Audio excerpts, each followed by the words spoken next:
Você está na escuta, Metrojet 9268. Destroços carbonizados no deserto do Sinai são tudo o que restou de um avião russo. Aquilo chamou a atenção de todo mundo. As aeronaves da Airbus simplesmente não caem do céu. Centro de Tóquio, Korean Air 007. Um 747 mergulha em direção ao mar do Japão. A história que começou a circular em Washington era que os soviéticos estavam envolvidos. E um avião comercial cai sobre o leste da Ucrânia. Isso não faz parte do avião. Houve muita especulação de que a aeronave foi abatida. Depósitos de explosão, mas precisamos de fatos. Os boatos surgem rapidamente sobre o que causou todos os 3 desastres mortais. A evidência de um bombardeio ou ataque de míssil revela-se mais cedo em uma investigação do que se fosse outra coisa. O avião foi abatido por um míssil terra-ar. Poderiam os investigadores descobrir as provas de que precisam para solucionar os mistérios por trás dessas tragédias chocantes?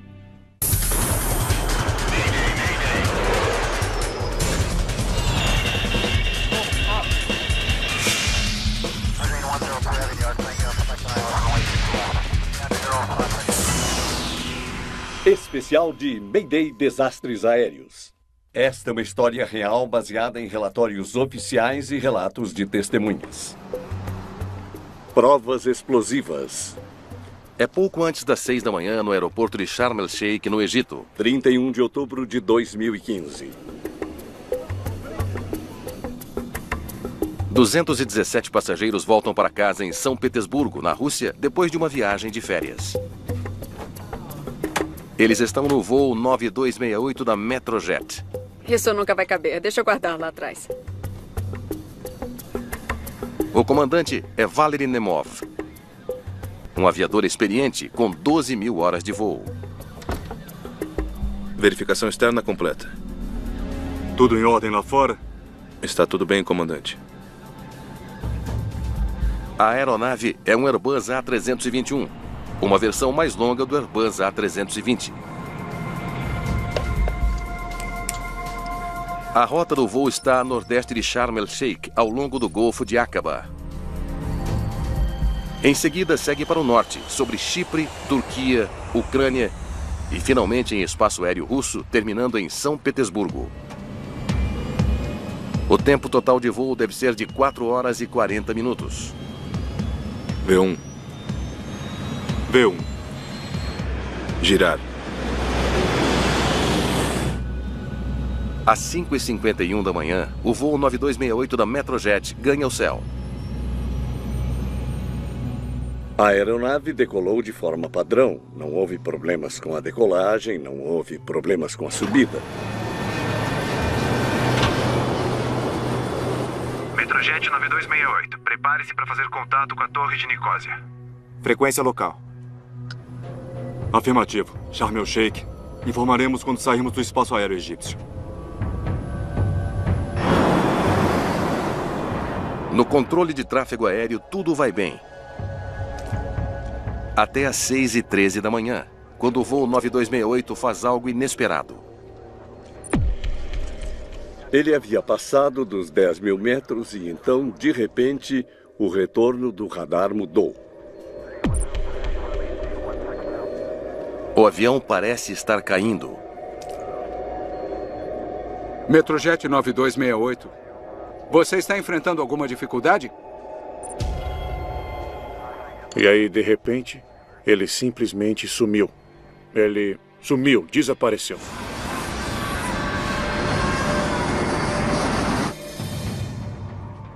É aí que a adrenalina começa a subir. Você está na escuta?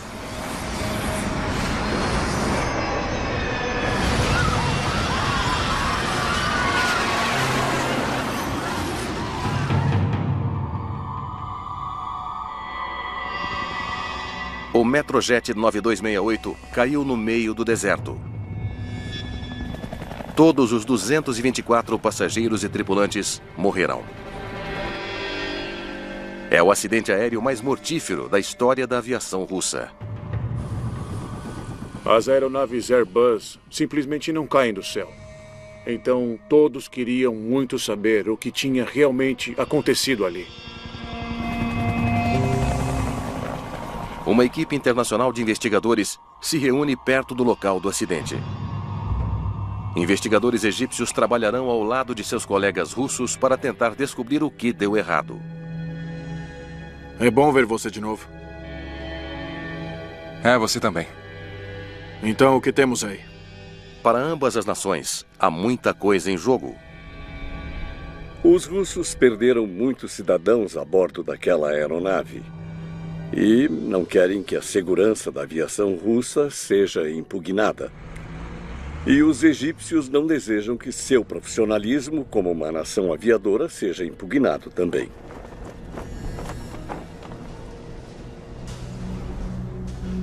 É isto o que temos. A seção da cauda está aqui. As asas e a fuselagem dianteira estão aqui. A equipe começa mapeando o local do acidente. A longa trilha dos destroços fornece uma primeira pista importante. Dissolveu-se em pleno ar. A bem mais de 20 mil pés, eu diria. O tamanho do campo de destroços diz aos investigadores que o avião se partiu a uma grande altitude. É a única maneira de os destroços se espalharem por uma área tão grande. Os motores da aeronave são carbonizados pelo fogo. O dano leva os investigadores a se perguntarem se uma explosão derrubou o avião no céu. E há motivos para acreditar que o voo 9268 foi alvo de terrorismo. Olha isso aqui. Este grupo terrorista está reivindicando o ataque. Um grupo terrorista, afiliado ao Estado Islâmico, reivindica a responsabilidade de derrubar o Metrojet 9268. Embora não haja provas para respaldar a alegação, há especulações de que os responsáveis usaram um míssil terra-ar. Antes, esse grupo usou um míssil terra-ar. Eles também postaram fotografias de diferentes mísseis superfície-ar que possuem em seu arsenal. Os investigadores precisam saber se essas armas são poderosas o bastante para atingir um avião comercial a uma altitude de cruzeiro. Estes são os mísseis que eles usam. O avião estava voando a 31 mil pés. Qual o alcance desses mísseis? Agora mesmo eu estava lendo as especificações. Veja só. Eles estudam documentos militares e logo têm sua resposta. Isso não é possível. Não com as armas que eles têm. Era uma altitude muito elevada para ser um míssil terra-ar. E as conjecturas iniciais sobre a possibilidade de o Estado Islâmico estar por trás disso foi desconsiderada. Os investigadores ainda não estão certos de que o avião foi derrubado por um dispositivo explosivo. Pronto? Vamos ouvir. Eles se voltam para o gravador de voz da cabine do avião, na esperança de que ele possa fornecer pistas. Toque o fim novamente, mas agora tire os ruídos de fundo. Tenho que examinar meu cronograma para os próximos dias. O que é esse som? Pode isolá-lo mais? Um barulho estranho na gravação chama a atenção dos investigadores. Tenho que examinar meu cronograma para os próximos dias. Definitivamente há um som lá. É como um... Como um estrondo. Parece o início de uma explosão. Há um evento e depois deixa de funcionar. Bom, apenas isso por si só já está dizendo alguma coisa. Isso está dizendo que houve um evento muito súbito e violento. Os investigadores encontram evidências convincentes no gravador de voz da cabine, sugerindo que ocorreu uma explosão a bordo. Se descobrirmos de onde veio esse som, saberemos o que causou a explosão. A equipe precisa descobrir tudo o que puder com essa evidência crucial. Os gravadores de voz da cabine de comando registraram algum tipo de ruído desconhecido, que exige uma análise espectral de frequência. Uma explosão produziu dois tipos diferentes de ondas. Uma onda de choques vibra através da fuselagem a velocidades de até 4.800 metros por segundo. Uma onda sonora, muito mais lenta, viaja pelo ar a 480 metros por segundo.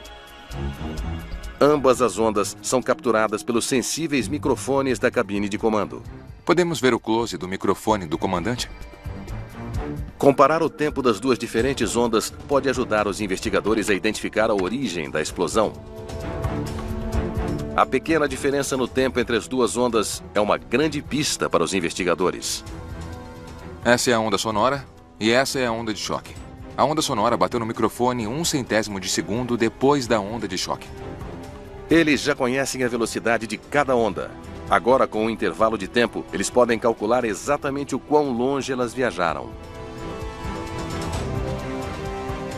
Eu acho que começou na parte traseira do avião. Bem aqui. O inteligente trabalho de investigação revela que uma explosão se originou na parte traseira do avião. Agora os investigadores querem saber a sua causa. Veja isto. Eles esperam que os destroços na parte de trás do avião possam fornecer uma pista.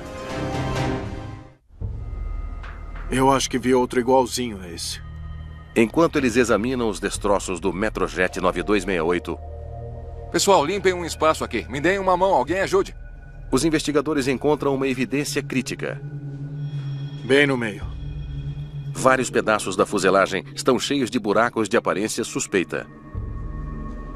A analogia óbvia é com um quebra-cabeça. Você tem todas as peças, mas elas não fazem sentido até você começar a juntá-las novamente para formar uma imagem. A descoberta sustenta a análise do gravador de voz da cabine. Parece que encontramos a nossa explosão. Eles agora têm provas ainda mais convincentes de uma explosão na parte esquerda da traseira do avião. Ainda buscando a causa da explosão, eles solicitam uma análise química dos detritos perto da área da explosão. O que o químico do laboratório forense faria seria extrair o resíduo desses componentes e submetê-lo à análise dos instrumentos, que dirão se existe a presença de explosivos não detonados. Os testes de laboratório são conclusivos. Há resíduos de bomba nos destroços. O voo 9268 foi derrubado do céu por um dispositivo explosivo a bordo. A descoberta explica a causa do acidente. Dê uma olhada nisso. Mas as perguntas não calam. Quem fez isso? E como a bomba entrou no avião? Uma publicação online do Estado Islâmico fornece uma pista. Eles dizem que embalaram explosivos em uma lata de refrigerante. Na matéria, eles alegam que podem transformar latas de refrigerante em bombas. Em busca de respostas, os investigadores reconstroem a área da explosão. Eles querem identificar exatamente onde a bomba estava escondida a bordo. É o maior compartimento de carga no porão. Tripulação de solo, talvez. Poderia um tripulante ter trazido uma bomba para bordo do voo 9268? Centenas de pessoas trabalham como tripulantes de terra no aeroporto de Sharm el-Sheikh. Dê uma olhada nisto. Uma autorização de segurança especial dá à maioria deles um acesso muito maior às aeronaves do que qualquer passageiro. Os investigadores se concentram no pessoal que estava trabalhando na manhã da explosão. Acho que achamos nosso homem. Segundo um relatório, o Estado Islâmico descobriu que um de seus membros tinha um parente trabalhando no aeroporto de Sharm el-Sheikh. Quando chegou a hora, o Estado Islâmico foi capaz de explorar essa relação e obrigar esse parente, que era um encarregado de bagagens, a colocar uma bomba no avião. Agora há evidências abundantes para sustentar uma teoria convincente sobre o que aconteceu com o voo 9268 da Metrojet. Metrojet 9268, liberado para a pista de decolagem. 04 direita. Enquanto a tripulação russa se prepara para ir para casa, eles não têm como saber que abaixo deles, no porão de carga, há uma bomba que deve explodir em altitude de cruzeiro.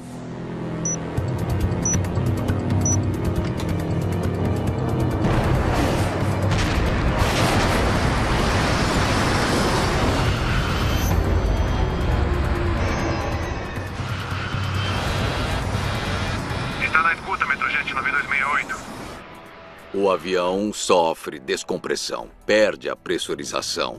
Essa é a parte que, literalmente, destroça o avião. Não há como sobreviver.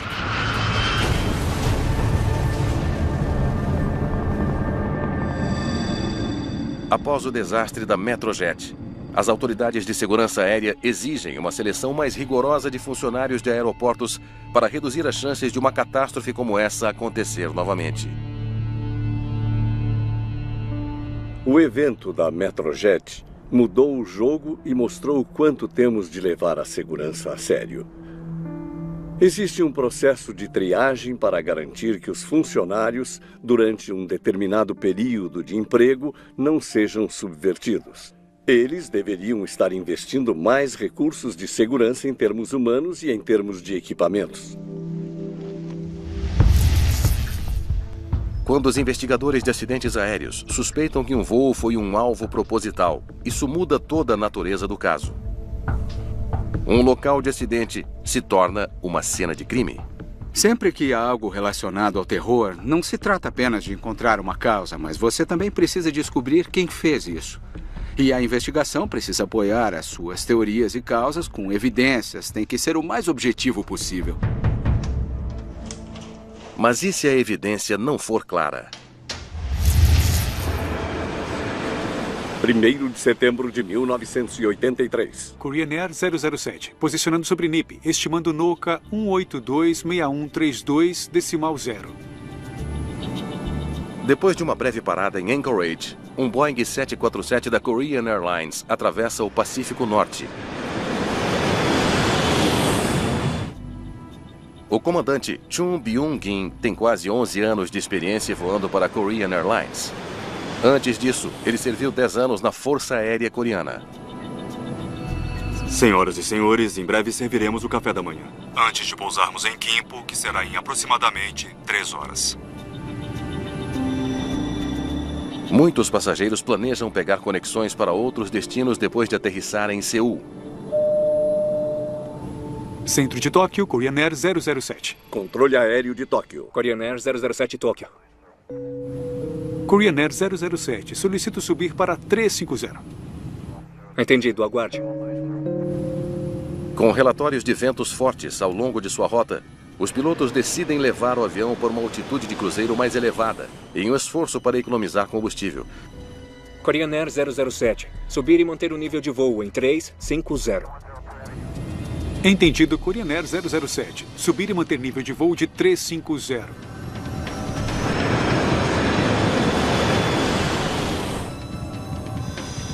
E então, sem aviso...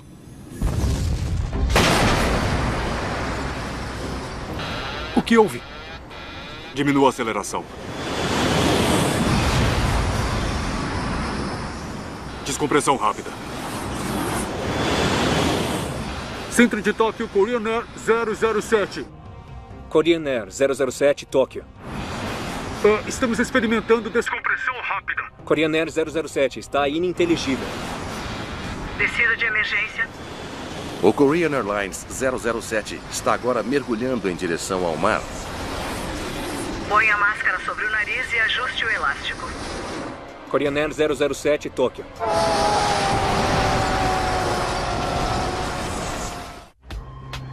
Korean Air 007. Checagem de rádio em 10048. O voo 007 da Korean Airlines e todas as 269 pessoas a bordo desapareceram. Korean Air 015. Tentaria entrar em contato com Korean Air 007, por favor, e retransmitir posição? Em poucas horas, a história que começou a circular em Washington era de que os soviéticos estavam envolvidos. Enquanto o mundo espera por notícias sobre o incidente, o Departamento de Estado dos Estados Unidos faz uma declaração surpreendente. O avião foi abatido pelos soviéticos. Os Estados Unidos reagem com repulsa a esse ataque. A perda de vidas aparentemente foi pesada. Não encontramos desculpa alguma para esse ato aterrador. Autoridades soviéticas admitem que, de fato, um caça derrubou o avião. Mas eles insistem que o ataque foi justificado. A visão soviética era de que ele estava em uma missão de espionagem, talvez carregando instrumentos, câmeras, gravadores e assim por diante. A União Soviética alega que o voo 007 entrou em espaço aéreo altamente restrito, sob as ordens do governo americano. As tensões entre os soviéticos e o Ocidente aumentaram. A ONU pede que a Organização da Aviação Civil Internacional e seus investigadores encontrem respostas. Kai Frostel é o investigador principal. Temos uma investigação neutra. Uma equipe de investigação que pode lidar com todas as partes envolvidas de maneira neutra. O plano de voo do Korean 007 deveria tê-lo mantido bem longe do espaço aéreo soviético. Ou foi abatido em águas internacionais. Ou o voo desviou-se do seu curso. Descobrir é a maior prioridade para os investigadores. Mas eles enfrentam um obstáculo enorme. Os destroços estão perdidos no mar do Japão e as caixas pretas do avião estão desaparecidas. A falta de gravadores de voz, gravadores de dados, gravador de voz da cabine, isso é significativo em uma investigação.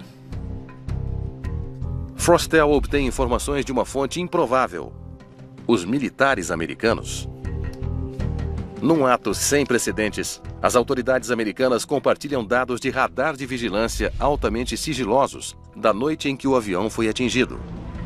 O que eles revelam sobre o Korean 007 é surpreendente.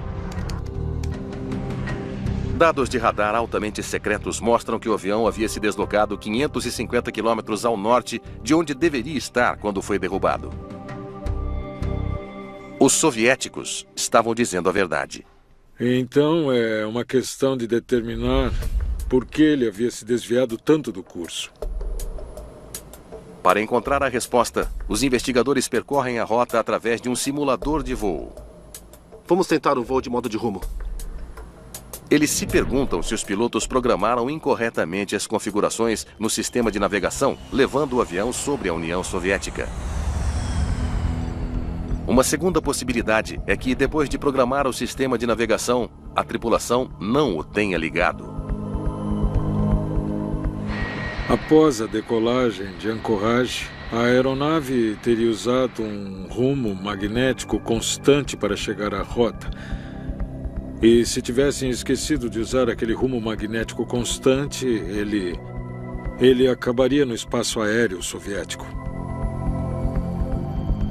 O rumo magnético teria mantido o avião voando na direção certa, mas ao longo de uma rota muito diferente daquela planejada. A essa altura, Frostel só pode especular por que o voo 007 estava fora do curso. Mas o que ainda é mais difícil de entender é por que a União Soviética arriscaria começar uma guerra ao abater o avião. Abordar o alvo e destruir. Os soviéticos recorreram à força letal para punir esse intruso. É como matar o jornaleiro no seu jardim à noite porque você acha que ele pode estar invadindo a sua casa. Confidencial. O que poderia provocar tal resposta dos soviéticos?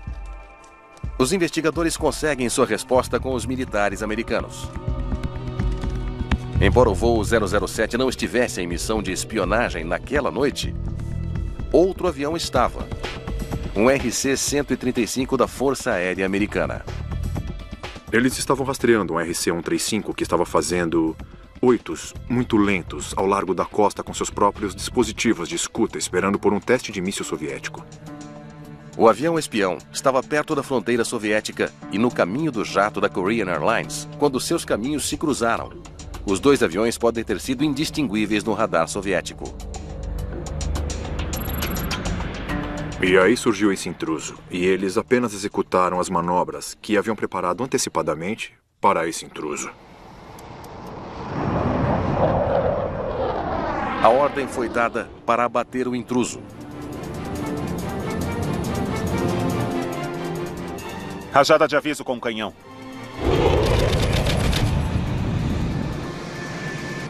Os tiros de aviso passam despercebidos.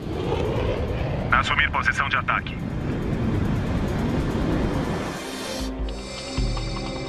Abordar o alvo e destruir. Entendido. Alvo na mira. Foguete lançado. O piloto de caça russo chegou perto o bastante para ver o alvo com seus próprios olhos? Ele sabia que era um jato de passageiros? O alvo foi destruído.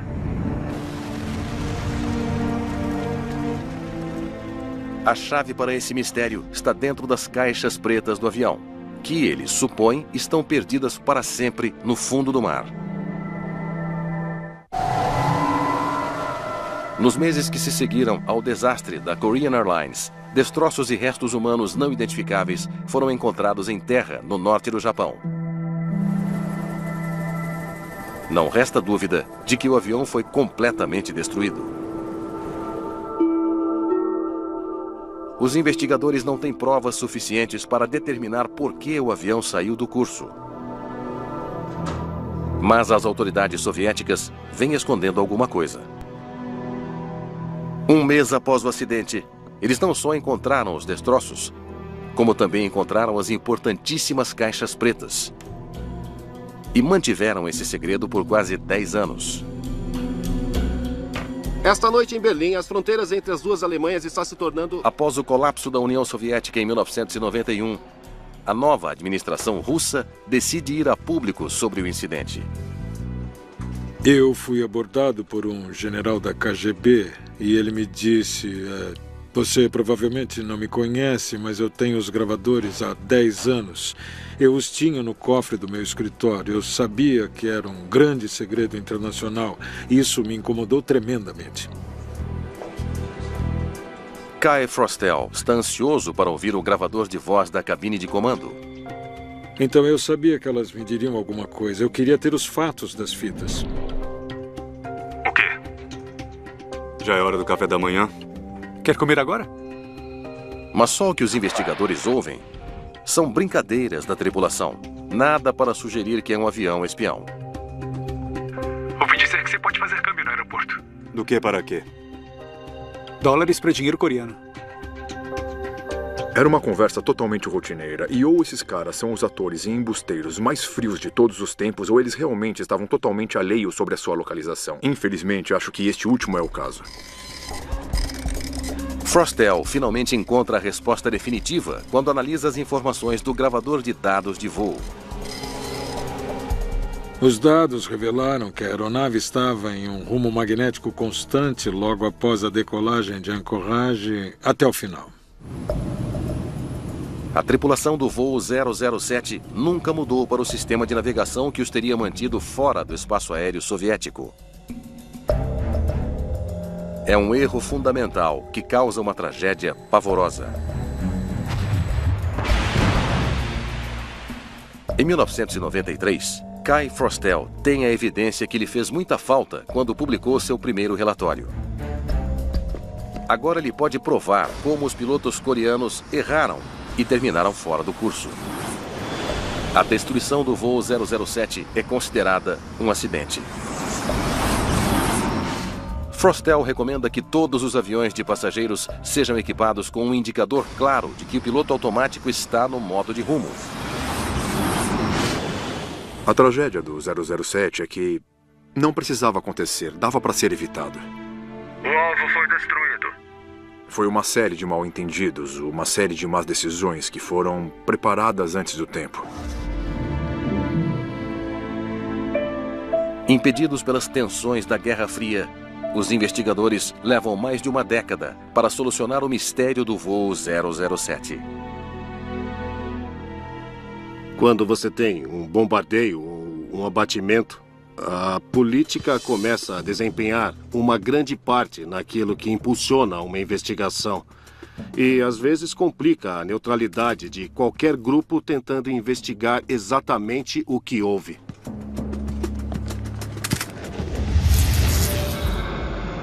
17 de julho de 2014.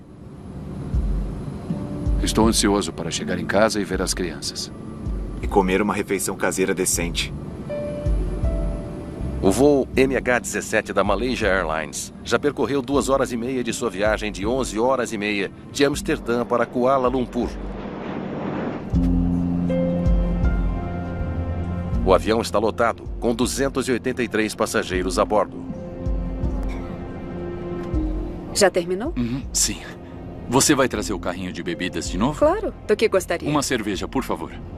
A maioria é de turistas holandeses planejando se conectar a destinos de férias na Austrália, Tailândia e Indonésia. Viajantes europeus de férias teriam sido a maioria das pessoas a bordo. Certamente havia alguns empresários, mas a maioria dos passageiros era de pessoas de férias. A rota do MH17 o leva pela Europa Oriental, Ásia Central e a Baía de Bengala, antes de chegar à capital da Malásia, Kuala Lumpur. Mas eles estão um pouco atrasados hoje. Malaysia 17. O nível 340 está excepcionalmente disponível? Agora voando em espaço ucraniano, os pilotos pedem permissão para subir 300 metros, onde podem voar mais rápido para compensar o atraso. Os céus sobre a Ucrânia estão movimentados hoje. O controlador local não pode atender ao pedido do piloto do avião da Malaysia. Malásia 17. 340 não está disponível. Entendido, manter 330. Bom, nós tentamos. Vamos compensar sobre a Rússia. Parece que temos tempo bom por todo o caminho. Embora a Ucrânia tenha acusado a Rússia de apoiar os separatistas armados no leste da Ucrânia, ambas as nações ainda estão cooperando quando o assunto é aviação comercial. Pro ponto Romeu Novembro Delta? Perfeito, obrigado. O controlador ucraniano recebe o informe de seu colega russo de que o MH17 está liberado até o próximo ponto de radar. Malásia 17, prossiga direto para o ponto Romeu Novembro Delta. Romeu Novembro Delta, Malaysia 17. Estamos liberados até a Rússia. A tripulação tinha acabado de fazer uma transmissão nominal de controle de tráfego aéreo. Eles não tinham conhecimento de nenhuma ameaça até aquele momento.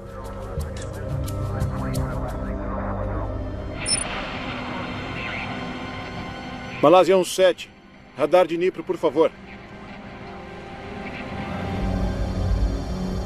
O voo MH17 da Malaysia Airlines sumiu do radar. Malásia 17, radar de Dnipro aqui. Por favor, responda. O controlador de tráfego aéreo faz um telefonema para informar o desaparecimento.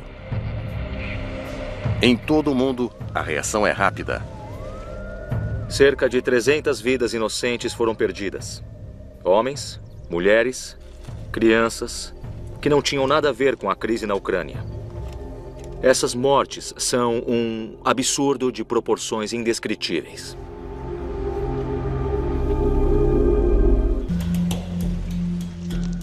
O voo MH17 da Malaysia Airlines caiu no leste da Ucrânia. As evidências indicam que o avião foi derrubado por um míssil terra-ar. Foi lançado a partir de uma área que é controlada por separatistas apoiados pela Rússia dentro da Ucrânia. Nós também sabemos que... O Conselho de Segurança holandês já mobilizou uma equipe de acidentes aéreos, com alegações de todo o mundo de que a queda foi intencional. Os investigadores de acidentes aéreos herdaram uma situação difícil. Apesar da especulação imediata, ainda não há evidências de um míssil ou de onde ele teria vindo e quem o teria disparado. Eles precisam de provas. Mas o MH17 caiu bem no coração da área disputada na região de Donetsk. Os investigadores não podem ter acesso aos destroços. Me desculpe, eu não entendo. O que é impossível? É muito importante que os pedaços de destroços permaneçam intactos. Eles são testemunhas silenciosas. Pedaços de destroços contam o que aconteceu. Uma imagem total de todos os destroços juntos dá a você uma história completa do que realmente aconteceu.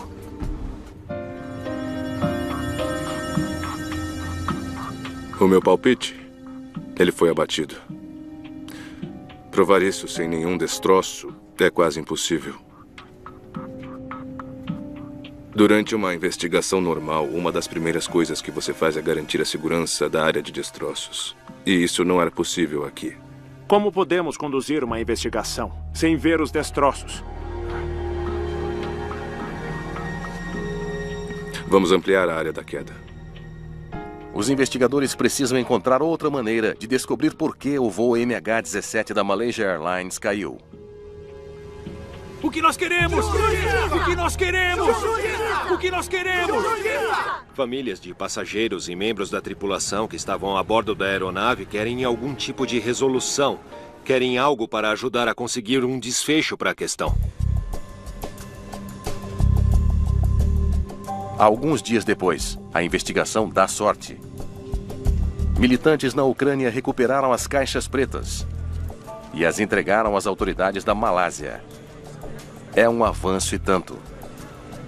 A análise das gravações da cabine de comando e os dados do voo revelam que o voo estava correndo normalmente. Romeu Novembro Delta, Malaysia 17. E então a gravação termina abruptamente. Estamos liberados até a Rússia. Então, nenhum único aviso. Tudo está bem e, em seguida, apenas para. A falha instantânea e combinada do gravador de voz da cabine de comando e do gravador de dados de voo indica que houve uma perda de energia elétrica simultânea, o que é análogo, geralmente, a um evento catastrófico. Vamos ouvir de novo. Mas há mais no gravador de voz da cabine de comando que interessa aos investigadores. Estamos liberados até a Rússia. Ouviram isso? Eles descobrem 2 picos de som pouco antes da gravação cessar. Consegue descobrir de onde isso vem? A cabine de comando possui 4 microfones. Os investigadores esperam triangular a localização do som, medindo quando os picos atingem cada microfone.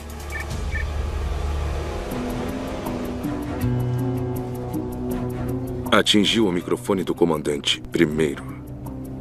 Depois voltou pela cabine de comando. Parece que o som veio da frente do comandante e fora do avião. Isso foi muito importante porque foi um indício claro de que a fonte da coisa que aconteceu com esse avião veio do lado de fora. Não há dúvida. Uma explosão fora significa que deve ter sido abatido. Abatido pelo quê? Precisamos dos destroços.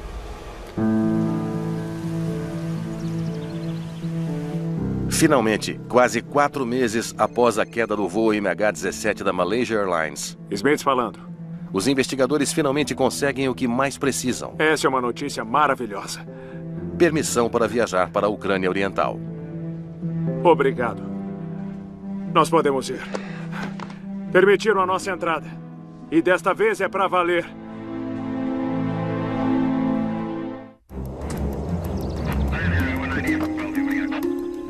Fiquem longe dali. Tem minas terrestres. Quando os investigadores holandeses têm acesso aos locais dos destroços do voo MH17 da Malaysia Airlines, eles precisam trabalhar rápido. O que foi isso? Artilharia. Disparada através da fronteira. Os destroços estão em território controlado por forças separatistas. A linha de frente está a menos de 1,5 km de distância. Havia combates na área. Ouvimos artilharia e fogo de armas pequenas. Por esse motivo, também usamos coletes à prova de balas. Era uma loucura, porque você ouvia o som e significava que naquele momento havia pessoas sendo feridas, ou pior. Isto não faz parte do avião.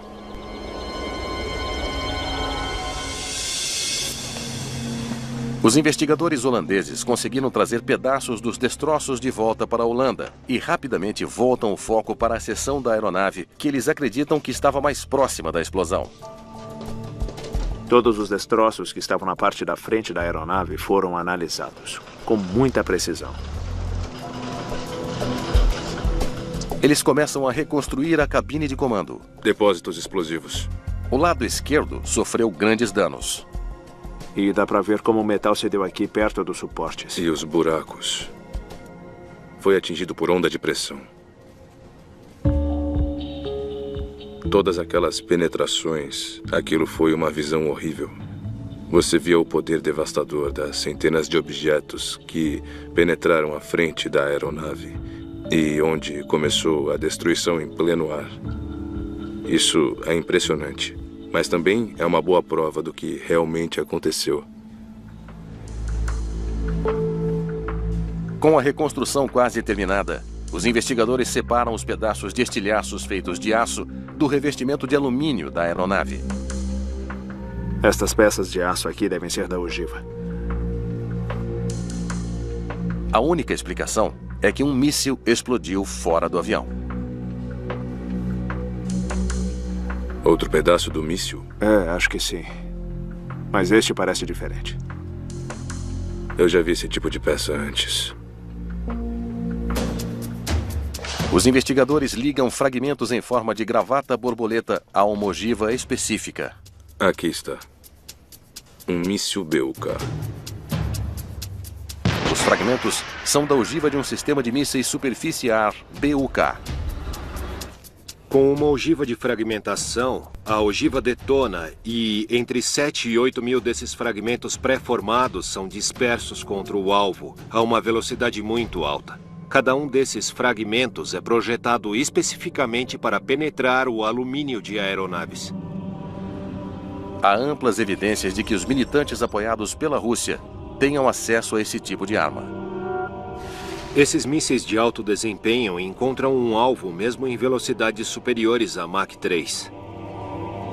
Certamente a tripulação não teria a capacidade nem a expectativa de saber que seriam alvos de uma arma como essa. Mas por que, afinal, o avião da Malaysia Airlines estava voando em uma zona de conflito? Relatório do Serviço de Segurança. Pule para a página 24. Olhando para o espaço aéreo ucraniano antes do acidente, os investigadores descobrem que as autoridades ucranianas estavam respondendo à ameaça na área, restringindo os voos a altitudes cada vez maiores. Mas, crucialmente, eles nunca fecharam completamente o espaço aéreo. O Malaysia Airlines não estava fazendo nada de diferente do que os outros 160 voos que invadiram aquele espaço aéreo nesse mesmo dia. Eles não eram o cavaleiro solitário daquele espaço aéreo. O que aconteceu foi que estavam no lugar errado e na hora errada.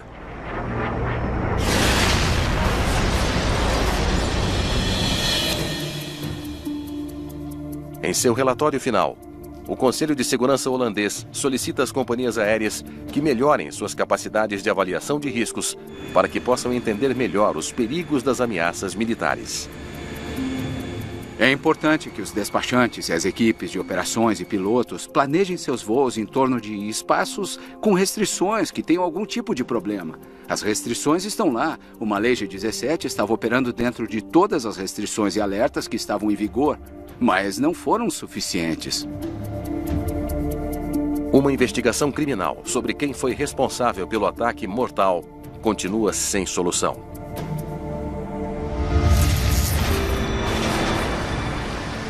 Centenas de vidas inocentes foram perdidas porque os aviões civis se tornaram alvos. Cada queda chocante aterroriza quem viaja de avião. Mas a cada tragédia, lições vitais são aprendidas sobre como os aviões de passageiros podem ser protegidos do calor da guerra. A esperança é que nunca aconteça de novo.